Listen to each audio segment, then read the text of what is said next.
Haben wir zum Start die Weihnachtsgeschichte gehört von Max, wie er sie da so vorgelesen hat, in seinem wunderschönen, reinen Hochdeutsch, wo wahrscheinlich kaum jemand von uns so schön vorlesen kann. Danke Max an dieser Stelle. Und ich weiss nicht, was es mit dir gemacht hat, wo du die Geschichte so gehört hast, die er vorgelesen hat. Ich weiss nicht, was es mit dir gemacht hat, aber vielleicht hast du sie schon zum x-ten Mal gehört. So ist es nämlich mir gegangen. Ich habe sie schon so oft gehört. Aber trotzdem hat sie mir immer wieder etwas ausgelöst oder löst es noch etwas aus, wenn ich die Geschichte höre oder wenn ich sie selber lese. Ich habe mich nämlich gefragt, was bedeutet Weihnachten denn wirklich? Und was bringt Weihnachten denn auch persönlich in mein Leben hinein? Was hat Weihnachten mit sich in die Welt und in meine persönliche Welt mitgebracht? Und wenn ich mir die Frage gestellt habe, im Vorfeld habe ich auch Antworten gefunden und die Antworten haben mich begeistert. Und ich will heute Morgen, der Joni und ich, euch mitnehmen und wollen über das zu euch reden und mit euch anschauen. An Weihnachten ist ein Wunder geschehen. Der Retter ist auf diese Welt gekommen. Es war eine Zeit, wo Unterdrückung stattgefunden hat. Es war eine dunkle Zeit, es war eine harte Zeit für das Volk. Und sie haben gewusst, der Retter kommt. Und sie haben sich darauf gefreut.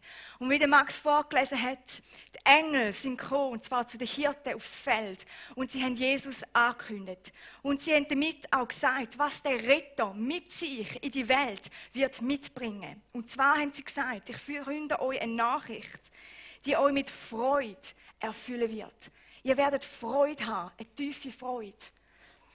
Denn er bringt der Welt Frieden und er bringt den Menschen Liebe. Er wird sich ihnen mit Liebe zuwenden. Das sind 3 so Komponenten, die er in die Welt gebracht hat mit seiner Geburt. Und zu diesen 3 Komponenten will ich etwas dazu sagen. Der Engel hat gesagt, es ist die beste Botschaft. Botschaft von der Freude. Und wieso löst die Botschaft Freude aus in der Menschheit? Weil in Jesus Hoffnung liegt. Hoffnung für eine Zukunft. Hoffnung für eine bessere Zukunft. Hoffnung auf eine bessere Zeit. Eine Vorfreude. Eine Freude für die Zukunft. Für Gerechtigkeit. Oder wir alle kennen doch Vorfreude, Freude auf etwas, das eines Tages wird kommen. Jetzt nur schon, wenn wir wissen, die Festtage stehen vor uns. Die einen freuen sich vielleicht auf das feine Essen, das die nächsten Tage wird auf dem Tisch stehen. Vielleicht weniger, dass man nach dem 1. Januar wieder das Fitness-Abo löst, weniger Vorfreude. Ich freue mich enorm aufs Ausschlafen in den kommenden Tagen. Ich freue mich, zum dürfen Familie zu sehen, meine Liebsten zu sehen. So eine Freude. Die Freude ist an Weihnachten gekommen. Aber wir sehen auch, wie die Bibel noch von einer anderen Freude redet. Und zwar eine Freude in Gott. Eine Freude, die nicht angehängt ist an Umständen, sondern eine tiefe Freude in Gott dürfen zu haben. Gott, er ist eigentlich die Quelle von aller Freude. Und er ist der, der uns Freude geben kann, egal wie die Umstände aussehen. Ob es freudige Umstände sind, ob es gute Umstände sind. Und das ist begeisternd.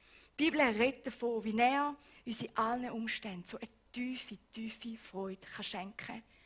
Und Weihnachten heisst, durch Jesus ist Freude in die Welt gekommen. Und er will dir und mir die Freude an diese Weihnachten wieder neu schenken. Jesus ist auch in die Welt gekommen und hat gesagt, hey, ich gebe euch einen Frieden, den die Welt nicht kennt. Ein Frieden, von dem die Welt noch nie etwas gehört hat. Und im biblischen Sinn ist das mehr als einfach die Abwesenheit von Krieg, sondern es ist ein Frieden, der bedeutet, ein Frieden zwischen den Beziehungen. Ein Frieden zwischen der Beziehung von mir zu Gott. Dort, wo vielleicht Zweifel herum sind, wo Fragen herum sind, wo vielleicht etwas so knarzt und unklar ist, eine Unsicherheit. Hey, Jesus verspricht dort einen Frieden. Aber auch einen Frieden in unserer zwischenmenschlichen Beziehung, mit unseren Arbeitskollegen, in der Ehe, in der Familie. Er verspricht uns dort Frieden. Und einen Frieden mit mir selber, in der Beziehung zu mir. Vielleicht in meiner Gedankenwelt, wenn Sorgen aufkommen, wenn wir nicht einschlafen können, weil unsere Gedanken 180 km pro Stunde fahren. Hey, er verspricht den Frieden und der Frieden wird im Hebräischen als Shalom bezeichnet. Und Shalom ist nichts anderes als ein ganzheitlicher Frieden. Ein ganzheitlicher Frieden, ein Heilsein, ein Frieden in allen Dimensionen. Und wenn ich mir das überlege, dann begeistert mich das. Weil das ist ein Frieden, wo wir nicht in einem System bekommen oder in dem, dass wir Leistung bringen, in dem, dass wir angesehen werden, sondern an Weihnachten ist das Wunder von tiefem Frieden in die Welt gekommen. Und für dich und für mich. Und wo Jesus auf die Welt gekommen ist, hat er uns gezeigt, was wirkliche Liebe ist. Er hat uns gezeigt, wie Gott liebt. Gottes Liebe ist sichtbar geworden. Sie ist antastbar geworden. Gottes Liebe ist plötzlich konkret geworden. Seine bedingungslose Liebe von einer vollkommenen Annahme. Von unserer Sehnsucht, die wir haben. Das Wissen, hey, ich bin gewollt, ich bin geliebt, ich bin genug. Das verspricht er uns. Und das hat er gebracht in Weihnachten. Und die volle Gnade. Auch mit unserem unperfekten Lebensstil. Gnade und Vergebung. Und die Freude, der Frieden und die Liebe haben die Engel angekündigt bei den Hirten und sind ihnen zugesprochen, hey, das kommt in die Welt. Das kommt mit Weihnachten auf die Erde. Und das ist für dich und für mich heute immer noch zugänglich. Und das begeistert mich neu, weil das ein gewaltiges Geschenk ist, weil das eine gewaltige Zusage ist. Und ich glaube, wir alle sehnen uns danach. Die Welt sehnt sich danach. Und ganz ehrlich, ich brauche jetzt schon Frieden für 2019. Wenn ich meinen Arbeitsplan anschaue, hey, dann will ich noch mehr von dieser Freude, für alles, was ansteht in 2019, wenn so viel läuft. Und vielleicht sitzt du da und du merkst, hey, ja, das stimmt, aber leider sieht die Realität manchmal ein bisschen anders aus, oder? Sie ist eher so, wie in dieser Geschichte, wo wir jetzt gerade reinsteigen. Und für das kommt der Max nochmal auf die Bühne. Und wir haben ihn gebeten, eine Geschichte zu schreiben für den heutigen Morgen. Und er wird uns jetzt reinnehmen. Und dort sehen wir mal, wie dort die Realitäten sind.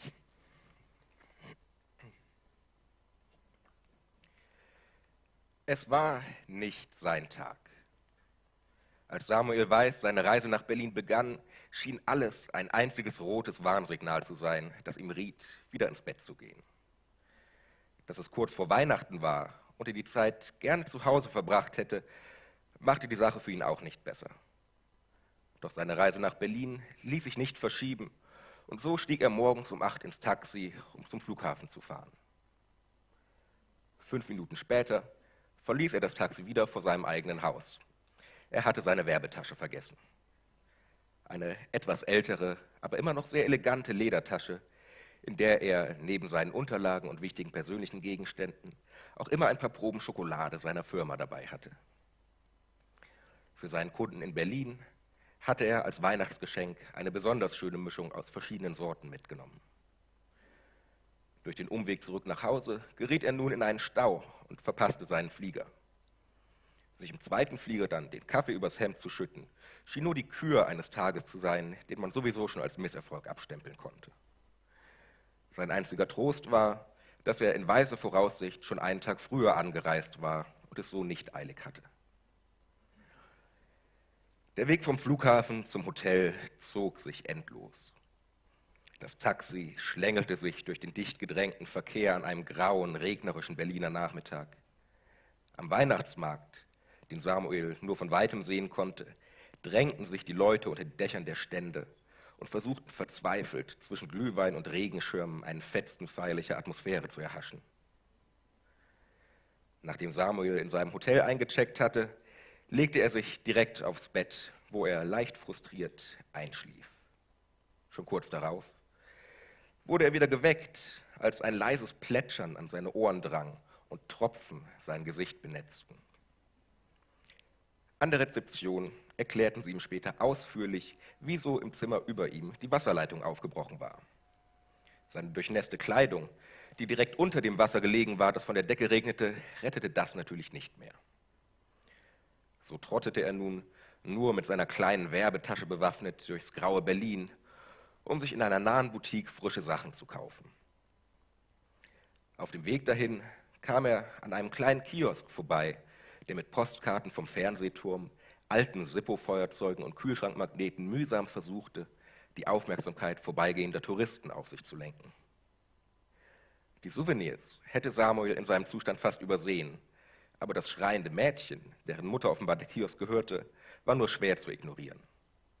Das Kind war jung, höchstens 5 Jahre alt, doch es schrie bereits, als habe es die ganze Last der Welt auf seinen Schultern. Die Mutter, die im Moment keine Kunden hatte, wusste offenbar nicht, wie sie mit dem Mädchen umgehen sollte. Trotz der leicht beschlagenen Scheibe sah Samuel ihr verzweifeltes Gesicht, ebenso wie er das Kind laut und deutlich hörte. Einem Impuls folgend öffnete er seine Werbetasche und nahm eins der Stückchen Schokolade heraus, die er immer für spontane Geschenke dabei hatte. Kaum, dass er den Laden betrat und dem kleinen Mädchen die Schokolade gab, hellte sich ihr Gesicht auf. Bevor sie sich aber bedanken konnte, war er schon wieder verschwunden. Er wusste selbst nicht genau wieso, aber seine gestresste Stimmung trieb ihn hinaus auf die Straße, in den nächsten Kleiderladen und zurück ins Hotel, wo ihm inzwischen ein neues Zimmer gegeben worden war. Als er wieder alleine war, blickte er auf sein Handy. Seine Frau hatte ihm geschrieben: Schatz, ich habe noch mal über gestern Abend nachgedacht. Wir müssen reden. Am letzten Abend hatten sie ihre alte Diskussion in neuer Härte geführt. Seine Frau hatte seit einiger Zeit den Wunsch, Mutter zu werden. Samuel teilte ihren Kinderwunsch zwar prinzipiell, doch momentan war das für ihn keine Option. Er schrieb seiner Frau, er sei momentan beschäftigt, aber er könne am Abend mit ihr telefonieren. Während des Abendessens rasten die altbekannten Sorgen durch seinen überanstrengten Kopf. Er war noch nie gut darin gewesen, seine Gefühle zu äußern, und Schwächen konnte er schon gar nicht zugeben.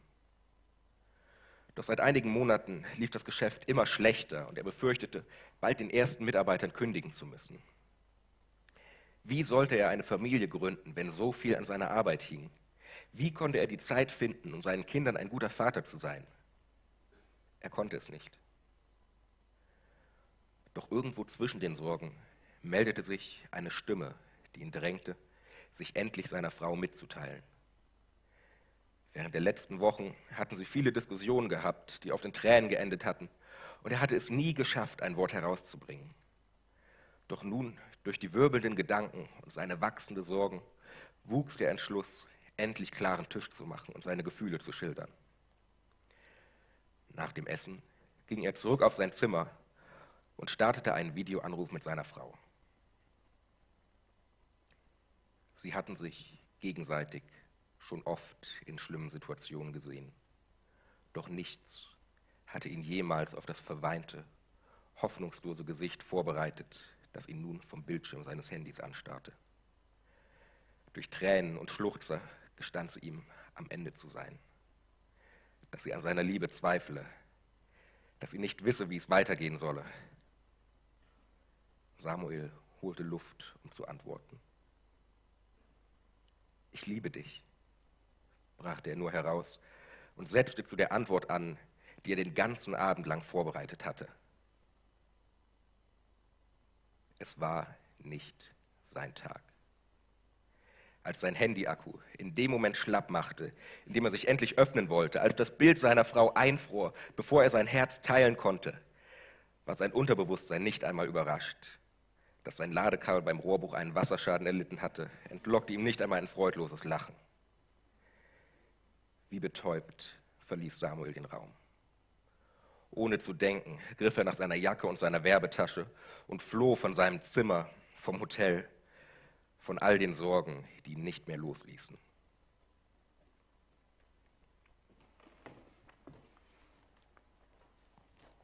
Vielleicht kennt ihr so Tage, oder? Wo wirklich irgendwie denkst, wäre ich doch im Bett geblieben, wäre ich doch nie aufgestanden. Und vielleicht, ich weiss nicht, wie deine Vorweihnachtszeit so war, ob sie sich vielleicht auch irgendwie so ähnlich angefühlt hat, dass du dich gefragt hast, hey, müsste da nicht viel mehr Freude, Frieden und eigentlich Liebe herum sein? Wir haben jetzt 2 völlig unterschiedliche Geschichten gehört, zu völlig unterschiedlichen Zeiten. Oder? Die eine, die originale Weihnachtsgeschichte, wie wir sie aus der Bibel kennen, die vor 2000 Jahren stattgefunden hat. Die andere, die Max jetzt gerade vorgelesen hat, die heute hätte passiert sein können. Und doch haben, trotz dieser Unterschiedlichkeiten haben die Geschichten auch gewisse Parallelen. Die eine ist offensichtlich, ja, es geht um Weihnachten, in beiden, das ist klar. Aber wenn wir genauer anschauen und ein bisschen tiefer suchen, dann merken wir, in beiden Geschichten sind Leute in sehr herausfordernden Situationen drin gewesen. In Situationen, wo die Freude, der Frieden, die Liebe eben vielleicht irgendwie nicht ganz so rum sind, wie man es gerne hätte. Nehmen wir die Geschichte von Maria und Josef, oder? Ihre Gesamtsituation war schwierig. Nicht einfach nur der Teil aus der Weihnachtsgeschichte, wo sie keine Unterkunft gefunden haben, sondern die Gesamtsituation, die Vorgeschichte, alles an dieser ganzen Geschichte war schwierig. Ist nicht einfach. Maria wird schwanger. Sie ist unverheiratet. Das war ein Skandal in der damaligen Zeit. Es ist nicht nur für sie, sondern auch für den Josef, für die Familie von der Maria, für die Familie von Josef. Es war eine Schande, sogar fast gewesen. Und es hat die Beziehungen belastet. Das ist nicht einfach etwas Einfaches gewesen. Sowohl für den Josef nicht, wie auch für die Familie. Was ist jetzt wirklich passiert? Stimmt das, was Maria erzählt? Wie gehen wir damit um? Wie handhaben wir das? Was machen wir, wenn Nachbarn fragen? Und so weiter. Und die Beziehung, oder, zwischen Josef und Maria war nicht einfach gewesen in dieser Zeit. Wahrscheinlich nicht einfach Freude, Frieden, Liebe und einfach nur gut, sondern wahrscheinlich eher angespannt. Und Josef hat sich überlegt, was mache ich mit dem? Glaube ich das? Hat sich überlegt, wie können wir das irgendwie auflösen oder sonst irgendwie. Wir lesen, dass er ein Ehrenmann war, oder, der das auf eine gute Art und Weise versucht hat, bis dann der Engel schlussendlich gekommen ist. Dann mussten sie zusammen nach Bethlehem reisen. Auch das war in der damaligen Zeit nicht einfach gewesen, schon gar nicht, wenn du schwanger bist. Wenn du schwanger bist, dazu mal, du bist auf deine Familie angewiesen gewesen. Sie mussten das Zweite dort anreisen, ohne ihre Familie, sind unterwegs gewesen. Dann haben sie keinen Platz gefunden, kein Zuhause, der Stall schlussendlich, wo sie drin hineingekommen sind. Und wahrscheinlich die ganze Situation, die Vorfreude auf das Baby, ist wahrscheinlich nicht einfach nur Freude, Frieden, Liebe gewesen, sondern ganz viele Fragen, ganz viel Ungewissheit. Der Messias sollte das sein? Was machen wir mit dem? Wie ist das? Wie wird das sein? Was denken die anderen Leute? Was erzählen wir denen? Ganz viele Sachen, die nicht einfach sind in ihrem Leben. Und auch in der Geschichte, die jetzt der Max vorgelesen hat, ist trotz Weihnachtszeit die Freude, die Frieden, die Liebe ist irgendwo nicht ganz rum gewesen.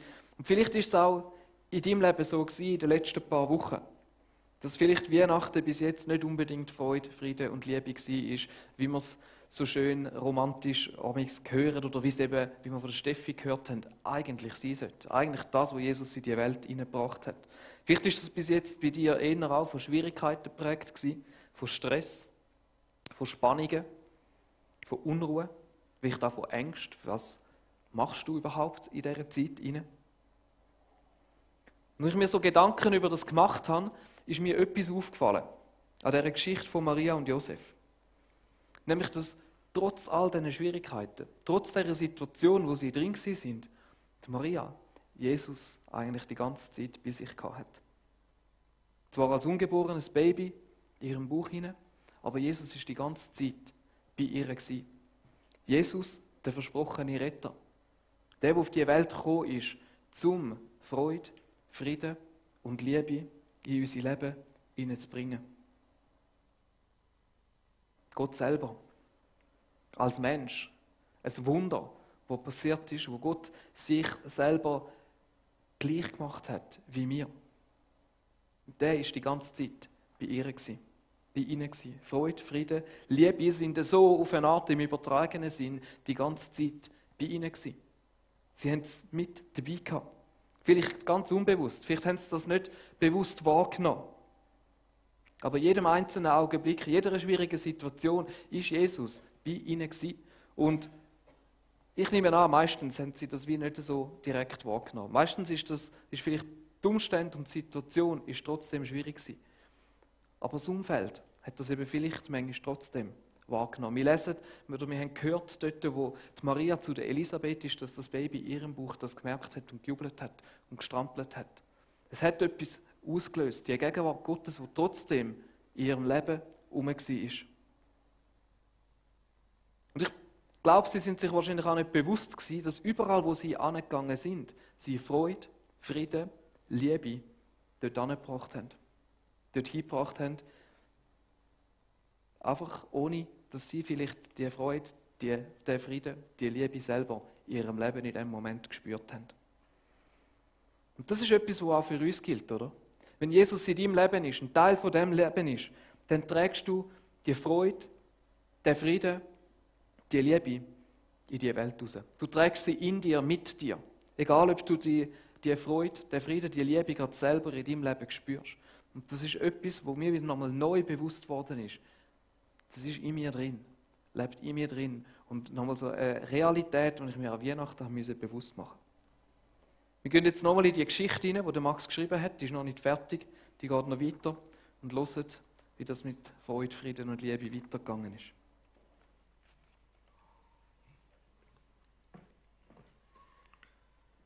Als Samuel durch die dunklen, regenfeuchten Straßen von Berlin strich, trugen ihn seine Beine unbewusst die gleichen Wege entlang, die er schon am Nachmittag gelaufen war. Vor dem Kiosk mit dem kleinen Mädchen blieb er stehen. Die Besitzerin schloss gerade den Laden ab, als sie ihn zufällig durch die Scheibe erblickte. Ihr Gesicht erhellte sich, doch als sie seine Miene sah, holte sie ihn ohne Zögern in den Laden und fragte, was passiert war. In der nächsten halben Stunde erzählte Samuel von all den Problemen, von seinem niederschmetternden Tag und von all seinen Sorgen. Als er fertig war, schickte die junge Frau ihn durch eine unscheinbare Tür in eine kleine Wohnung über dem Kiosk. Ihre Tochter sah ihn kommen, rannte ihm jubelnd entgegen und umarmte ihn stürmisch, um sich für die Schokolade vom Nachmittag zu bedanken. Er hielt sie für einen Moment und spürte den Kontakt mit einem anderen Menschen, den einfachen Austausch von Zuneigung, als wäre es das erste Mal in seinem Leben. Als ihre Mutter hinter ihm hochkam, hatte sich etwas in ihm gewandelt. Er teilte auf einmal den Wunsch seiner Frau nach Kindern und er wusste, mit ihrer Liebe würde er auch die schwierigen Zeiten überstehen können. Die junge Frau hatte inzwischen ein Ladekabel vom Bestand des Kiosks geholt und lud ihn ein, bei ihnen zu warten, bis sein Handy wieder funktionierte. Samuel tat das Einzige, was in dieser Situation für ihn richtig war. Er griff in seine Werbetasche und förderte die Schokoladensammlung zutage, die er für seinen Kunden gedacht hatte. Die junge Frau zündete 4 Kerzen auf einem kleinen Adventskranz an und zu dritt genossen sie die feinste Schokolade, die Samuels Firma im letzten Jahr produziert hatte. Plötzlich lächelte das Mädchen ihn an. Weißt du, wie meine Oma Schokolade immer nennt? Greifbare Freude. Er hielt für einen Moment inne. Und plötzlich, als wäre er nie weg gewesen, hielt ein tiefer Friede Einzug in seinem Herzen. Vielleicht war es doch sein Tag gewesen. Lächelnd betrachtete er die greifbare Freude auf dem kleinen Küchentisch.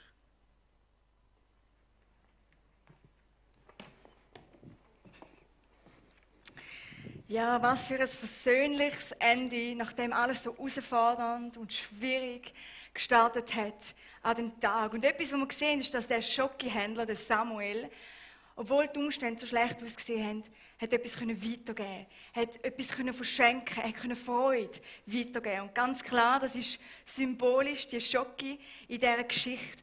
Aber etwas, was mir zuruft, ist eigentlich das, was Joni vorher so gut gesagt hat. Und zwar, hey, du und ich, wir haben auch etwas zum Weitergeben. Wir haben auch etwas zum Verschenken.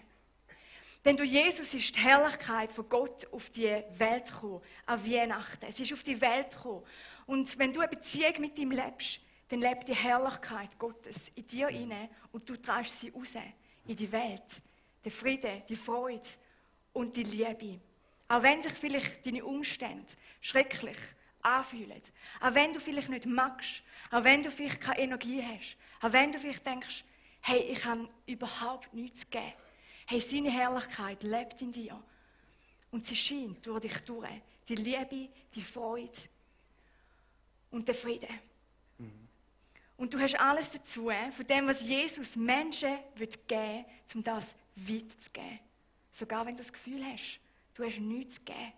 Hey, Jesus kann durch dich wirken. Er wirkt durch dich.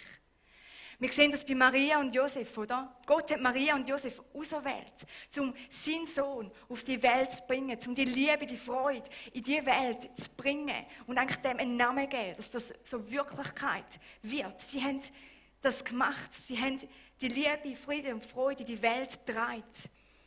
Und Jesus ist gekommen auf die Welt, dass er eine Beziehung mit dir haben will, weil er dir näher sein will, weil er dich liebt, weil er mit dir verbunden sein will.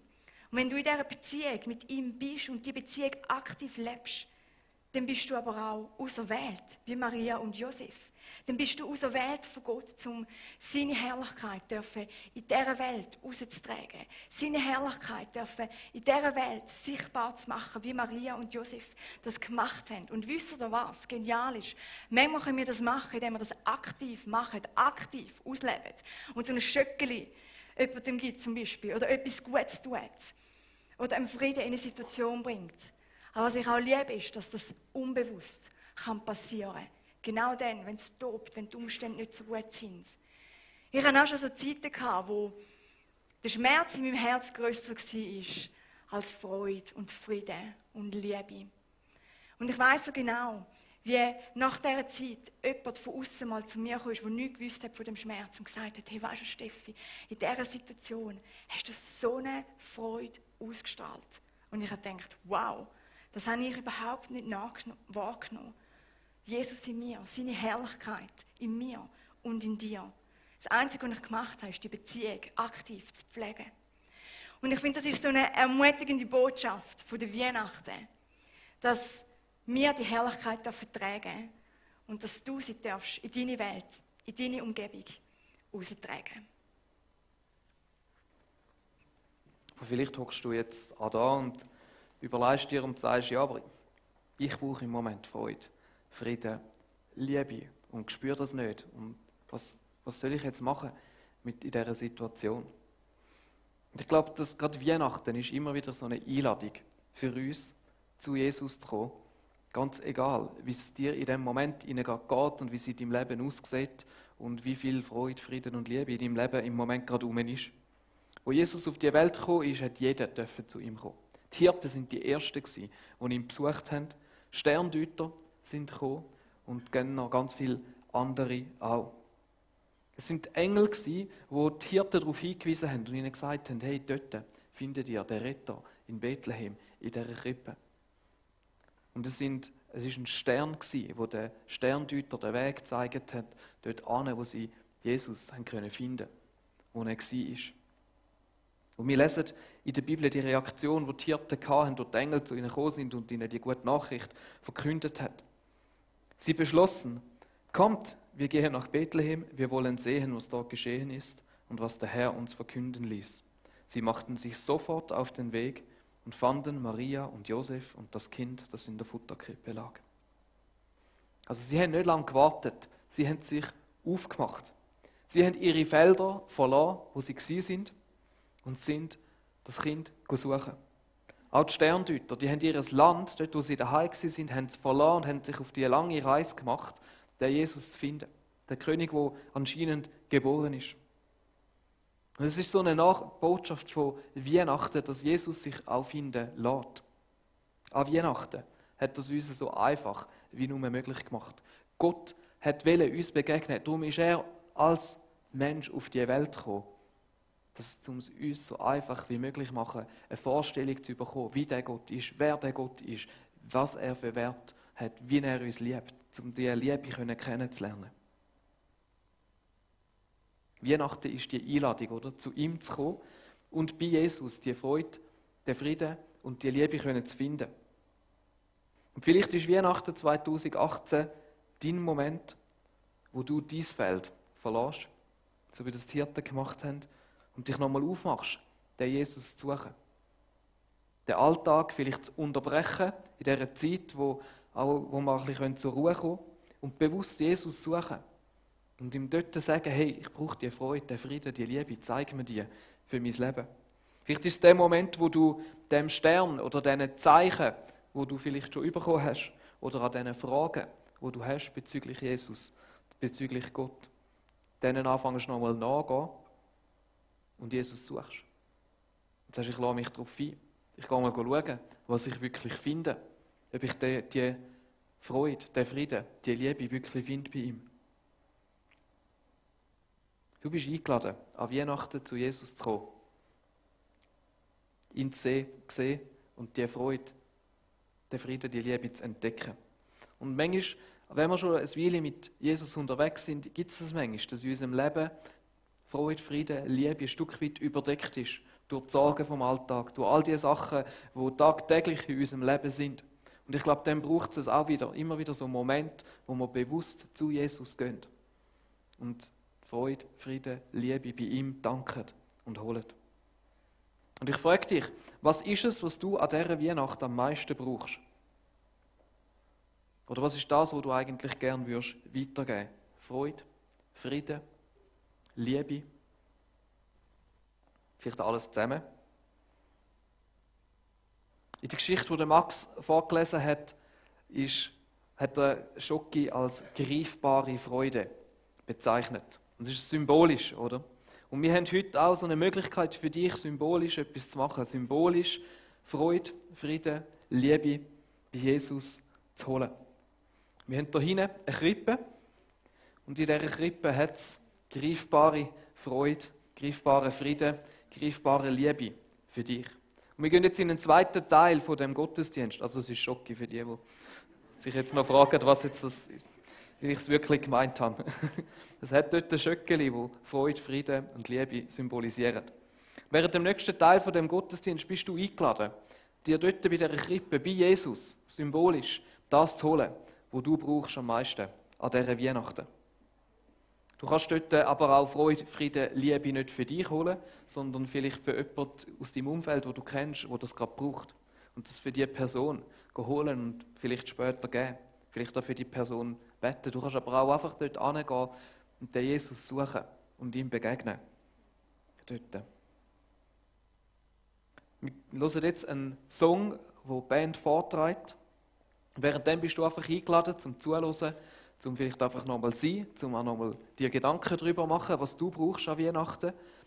Oder zu dem Jesus connecten, zu ihm reden, vielleicht das erste Mal auch in deinem Leben.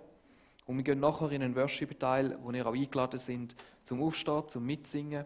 Und während dieser Zeit dürfen ihr dann sehr gern auch an die Krippe zu Jesus gehen und symbolisch Freude, Frieden und Liebe für euch holen. In dieser Zeit ist auch das Gebetsteam für euch da. Sie sind dort hinten.